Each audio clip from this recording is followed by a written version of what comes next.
Hi there, in this tutorial we're going to learn how to use the pencil tool to do some kind of creative hand-drawn effects. We're also going to take the lines and make them dashed and dotted.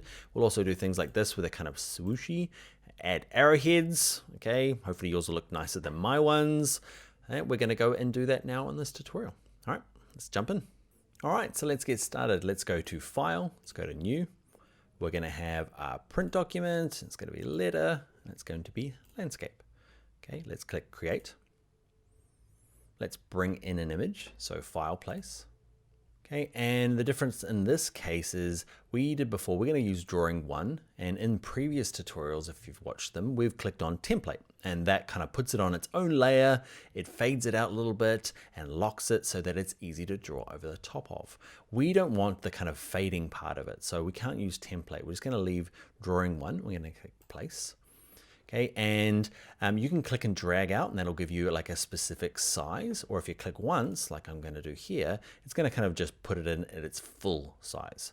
So depending on your image, you might drag it out, or just like I've done here, click once and it comes in at full size. Also, just to make sure I've got view and make sure Smart Guides is turned back on. We turned it off in a previous tutorial. I'm going to click, hold and drag it so it kind of lines up. It's a little bit big for this page, that's okay. So in your layers panel, we're going to manually kind of do that template part that we did in the previous video. So this one here, I'm going to double click the word layer 1, and this is going to be background. This is not essential, it's just handy when we're doing this tutorial together. So I've named it, and this kind of mysterious icon here, this kind of empty space, click it, it locks the layer.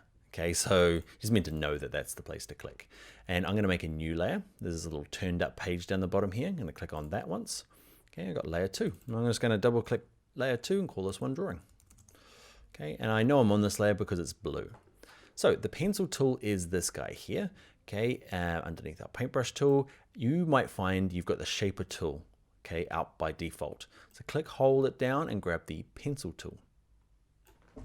Now the pencil tool by default is a little bit weird and a little bit hard to use, so we're going to change that. So let's say I'm going to draw a smiley face, I'm going to draw around here. Now the weird thing about it is, watch this, if I keep drawing, can you see it doesn't draw new lines, it redraws over the existing ones and kind of disappears. It's kind of a strange thing to happen, so we're going to change that by default. So I'm going to delete that, putting the delete key on my keyboard. What I'm also going to do is I'm going to go to my properties panel and I'm going to make sure that I've got no fill and I'm going to have a stroke of white. Okay, just to fit with what we've got in the background here. To change the pencil tool options, you just double click on it. So double click the pencil tool, and in here there's things we want to change, like keep selected. Okay, we want turned off. Okay, and the other thing we want to do is here where it says fidelity, okay, it's going to try and help you out and make your drawing look a little smoother and a little better. I love it right up. Okay, especially if I'm drawing, say, with my mouse like I am here, or my touchpad. Wacom is a little different, okay? Even with a Wacom tablet, okay, where you're drawing with a pen, I like to crank it up. You maybe not as high as this, but we'll go full max smooth. And now when we draw, look what happens. It just kind of makes everything fluid and nice. That's probably not the nicest, okay? But let's grab our black arrow. I'm going to delete them.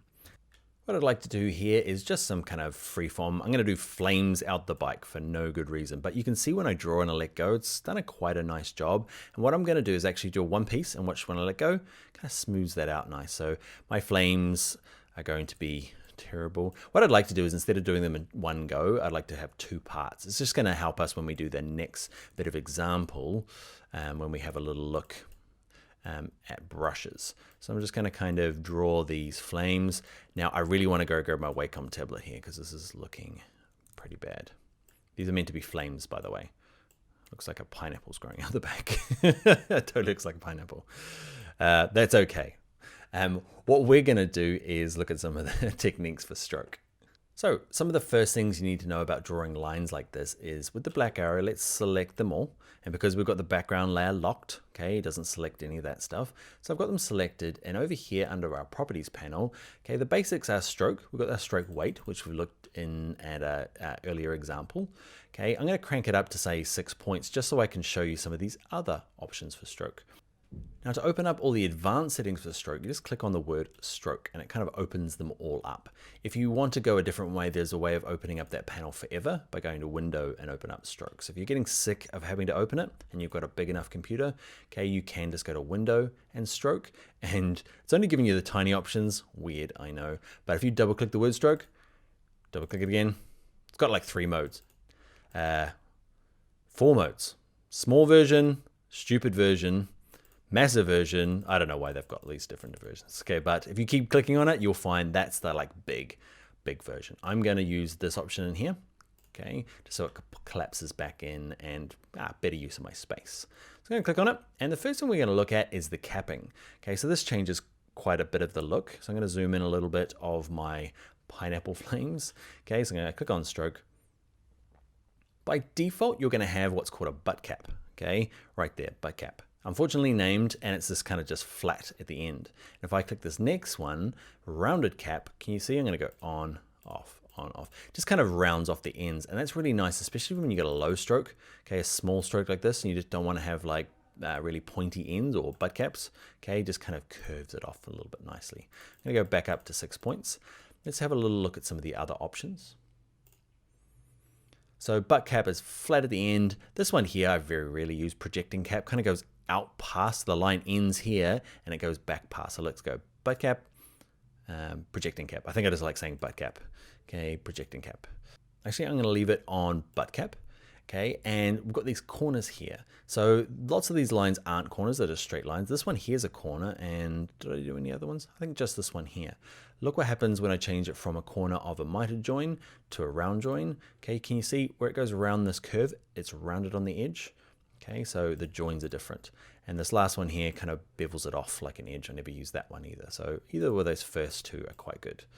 I'm going to leave those as is. And what might look good for our flaming pineapple now is down here, right at the bottom, something called profile. Profile is a nice way of just changing the line instead of being perfect all the way along. Look on this one here, just kind of makes it tapered at both ends. You can kind of see that gets projected onto our lines. That's kind of why I wanted having separate lines, because you get this kind of like pointy ends on both sides. Whereas this one here, it's pointy at the tippy tips, okay, but not, it's quite thick through the middle here. Up to you. Okay, but have a little play around with the rest of them. So I've got them selected, click on stroke, and down the bottom here in profile, I can go through and say, I want this one, which is kind of strange, yeah, more pineapple-y. Okay, you can flip them, okay, depending on how you want them on the line. And yeah, let's have a little look at some of the other ones. I'll let you have a look, okay? Points, other ones. I'm going to probably go back. I like this one, I think, this width profile 5. I'm going to use him. Cool. Now there's a couple more things I want to show you about strokes, drawing with strokes. One of them is, say, arrows. Okay, so I'm just going to grab my pencil tool again. Okay, and I'm going to draw something that looks like that. Meant to be like the wheels turning. That's what it's meant to look like.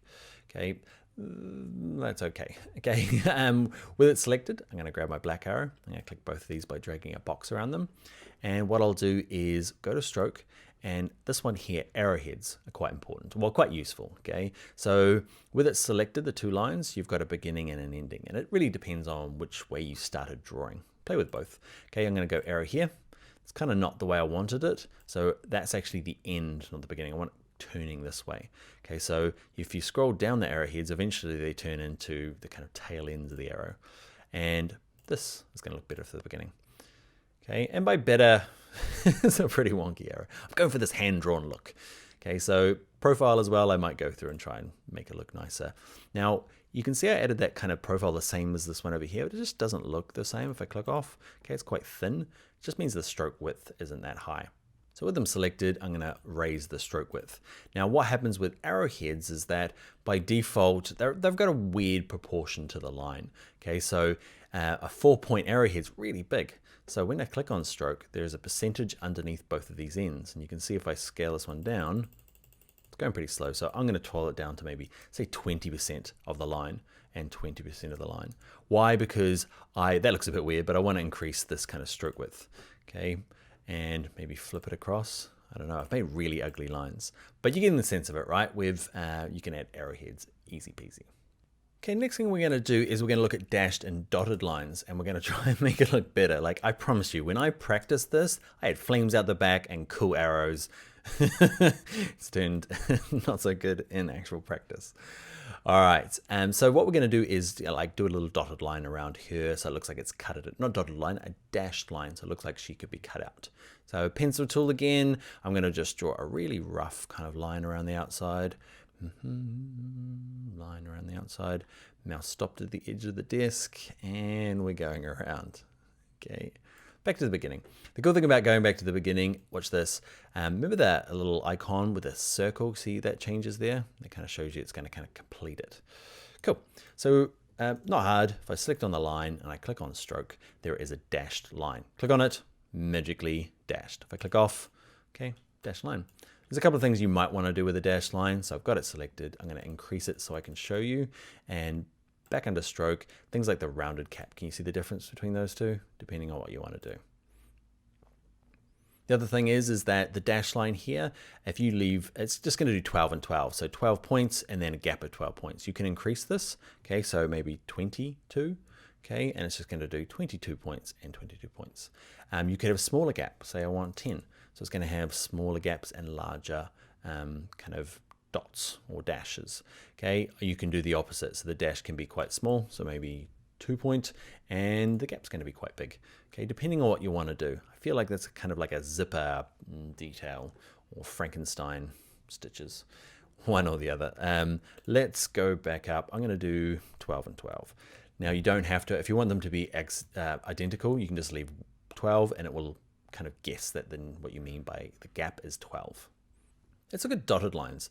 Weirdly, there should just be an option that says dotted as well, but it doesn't, and they're really hard. And even when I'm making them, I'm like, how the hang do you make a dotted line again? Okay, it's a funny old thing. So let's grab the pencil tool, and I'm going to draw like tassels from this.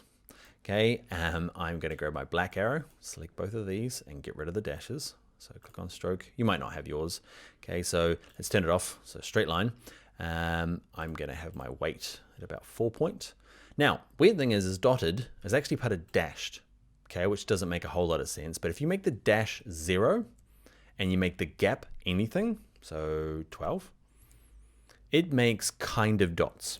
Actually, they're just lines. Okay, so with them selected in here, all I need to do is change it from that default, which is a butt cap, to a round cap. And that makes our little dotted lines. Okay, so you just need to make sure one of them, the dash is 0. So it's actually got no length. Okay, but there's a rounder cap around it, so it kind of wants to wrap itself around that nothingness. Dotted lines, they're kind of weird. Okay, so turn on the dashed line, make sure the dash is 0, and you can have the gap any size you like. Okay, 20 will just space them out. You can have them really kind of close together. They can even kind of like overlap like that. I'm gonna go for 10. Nice. All right, zoom out, let's have a look at our magical drawing. We've learned of things about strokes. We haven't made anything very pretty though. But what we'll do in the next tutorial is we'll add brush strokes and things will get marginally prettier.